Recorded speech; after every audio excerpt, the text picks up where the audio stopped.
Hi. Hello. నమస్తే అందరికి. Welcome to my channel. ఇప్పుడు మనం చెప్పుకోబోతున్న స్టోరీ 'మనసా పలకవే' ఎపిసోడ్ 82.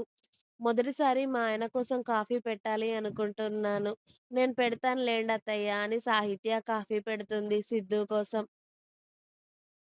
మొదటిసారి చేసిన కాఫీ అవ్వడంతో వాళ్ళ అత్తయ్య, మావయ్యకి, ఆడపడుచుకి లాస్ట్‌కి సిద్ధుకి తన కోసం 2 కప్పులు తీసుకొని వాళ్ళ బెడ్‌రూమ్‌లోకి వెళ్తుంది సాహిత్య. నిజంగానే టేస్ట్ బావుండడంతో త్రివేణి నారాయణ గారు కోడల్ని మెచ్చుకుంటే "సూపర్ వదిన" అని చెప్తుంది హిత. మీ అందరికీ నచ్చింది. మా ఆయనేమంటాడో అని సాహిత్య వెళ్లి సిద్ధూకి కాఫీ ఇవ్వగానే, "నేను మా చెల్లిని అడిగాను. నిన్నెవడు తీసుకురమ్మన్నాడు" అని మొహమాటం లేకుండా సాహిత్య మొహం మీదే అనేశాడు సిద్ధు.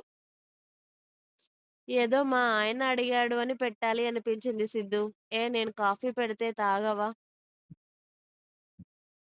ముందు ముందు నువ్వు నా చేతనే తినాలి. ఇప్పుడు ఇలా అంటే ఎలా" అని కాఫీ కప్పు తీసి సిద్ధు చేతుల్లో పెడుతుంది సాహిత్య. ఆమెను ఓ చూపు చూసి సిద్ధు సైలెంట్‌గా కాఫీ తాగుతూ ఉన్నాడు. అతడు సైలెంట్‌గా ఉండడంలోనే అర్థమైపోయింది సాహిత్యకి కాఫీ బాగుంది అని. ఇక సాహిత్య కూడా కాఫీ టేస్ట్ చేసి వావ్! చాలా బావుంది. మొదటిసారికే బానే పెట్టాను నేను అనుకోని. ఇంత బాగా కాఫీ పెట్టాను. మొదటిసారి పెళ్ళాం కాఫీ పెట్టింది. చిన్న కాంప్లిమెంట్ అయినా ఇవ్వవా సిద్ధూ? అని అడిగింది సాహిత్య. కాంప్లిమెంట్ కాదే నీకు. కోటింగ్ ఖచ్చితంగా ఉంటుంది. ఇప్పుడే ఎందుకు అంత ఎగిరెగిరి పడుతున్నావు? పెళ్లయిపోయింది. ఇక వీడు నన్నేమి అనడు అనుకుంటున్నావేమో. తోలు తీసేస్తాను. అర్థమయిందా?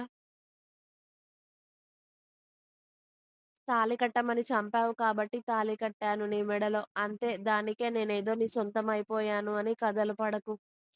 నువ్వు నా వెంట ప్రేమ ప్రేమ అని పడ్డావు తప్పితే నాకిప్పటికి కూడా నీ మీద ప్రేమ లేదే. అది పుడుతుందో పుట్టదో కూడా తెలియదు. కాబట్టి మనమిద్దరం అందరూ చూడ్డానికి భార్యాభర్తలం కానీ నిజంగా మనం భార్యాభర్తలం అవుతామో అవ్వమో నాకు తెలియదు. ఎందుకంటే నాకు నీ పైన ఎలాంటి ఫీలింగ్స్ లేవు. వస్తాయని కూడా ఆశ పెట్టుకోకు సాహిత్య.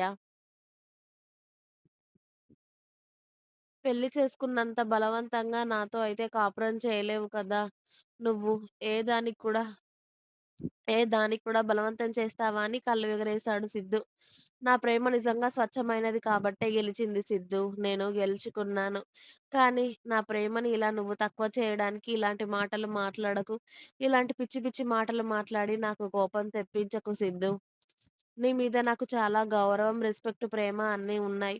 వాటిని నువ్వు తీసేయాలనే చూస్తూ ఉన్నావు. కానీ నీ మీద ప్రేమ పోదురా నాకు.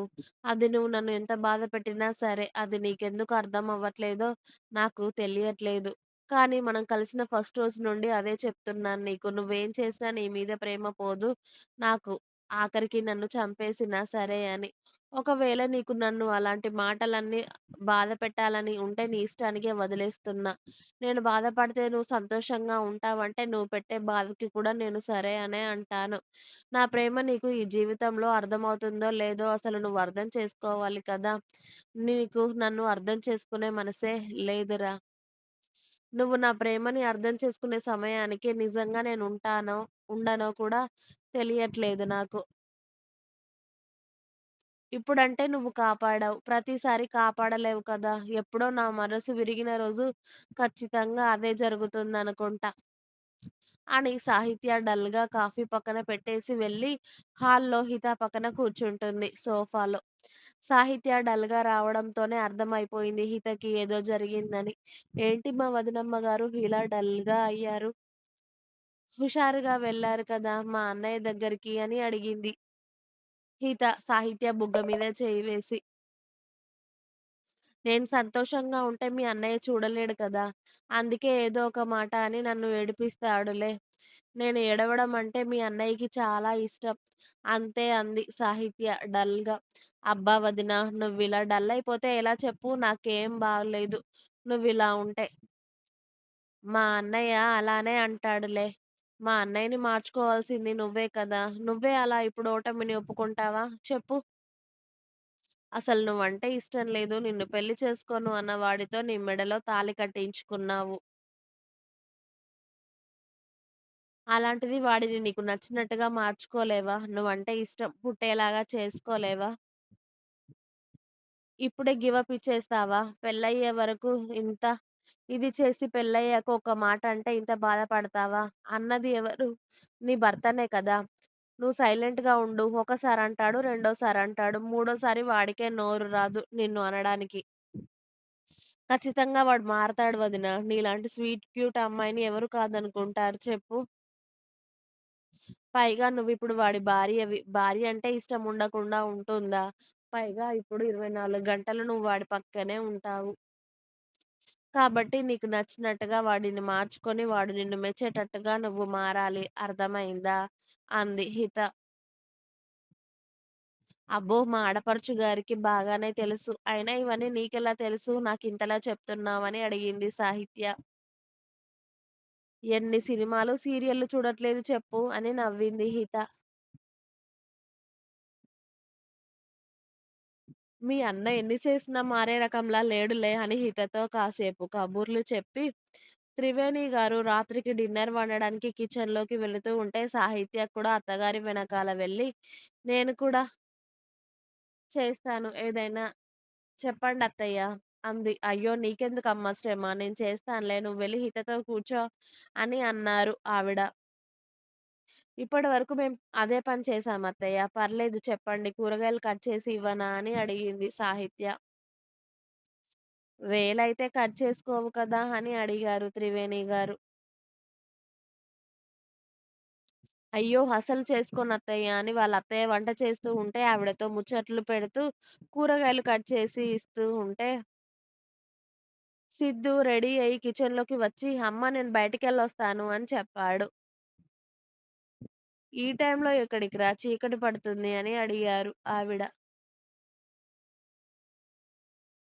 ఏం లేదమ్మా నేనిక్కడ లేక 2, 3 రోజులవుతుంది కదా! పని వాళ్ళకి ఇంకా డబ్బులివ్వలేదు.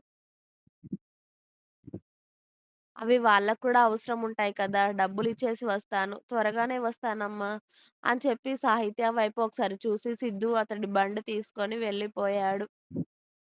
ఇక సాహిత్య వాళ్ళ అత్తగారికి హెల్ప్ చేసి డిషెస్ అన్నీ డైనింగ్ టేబుల్ పైన సర్దేసి, "ఫ్రెష్ అయ్యి వస్తానత్తయ్య" అని సాహిత్య ఫ్రెష్ అయ్యి వచ్చాక, సిద్ధు అప్పుడే ఇంట్లోకి వస్తూ ఉన్నాడు. ఇక అందరూ డైనింగ్ టేబుల్‌పై కూర్చున్నాక, త్రివేణి గారు అందరికీ వడ్డించి, "సిద్ధు మీ పెళ్లి ఎలాగో అయిపోయింది కానీ, అందరికీ తెలిసేలాగా రిసెప్షన్ అయినా పెడదామనుకుంటున్నాంరా.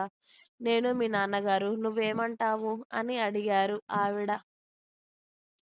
అయ్యిందే ఎటూ కాకుండా అయింది మా పెళ్లి. ఇప్పుడు అవసరమా అమ్మా ఇలాంటి ఫంక్షన్‌లు? ఏం అవసరం లేదులే. తెలిసే వాళ్ళకి ఎలా అయినా తెలుస్తుంది. మనం డప్పు కొట్టి చెప్పుకోవాల్సిన అవసరం లేదు. పైగా వృధా ఖర్చులు అవసరమా? అన్నాడు సిద్ధు. సాహిత్యాన్ని చూసారు త్రివేణి గారు సిద్ధు అలా అనడంతో. ఇప్పుడు అలాంటి ఫంక్షన్‌లు ఏమి వద్దత్తయ్య అని సాహిత్య కూడా అంది. ఇంకా ఉంది మీకు నా స్టోరీస్ నచ్చినట్టయితే ప్లీజ్ లైక్ చేయండి. అలాగే నా ఛానల్‌ని తప్పకుండా సబ్స్క్రైబ్ చేసి ఎంకరేజ్ చేయండి.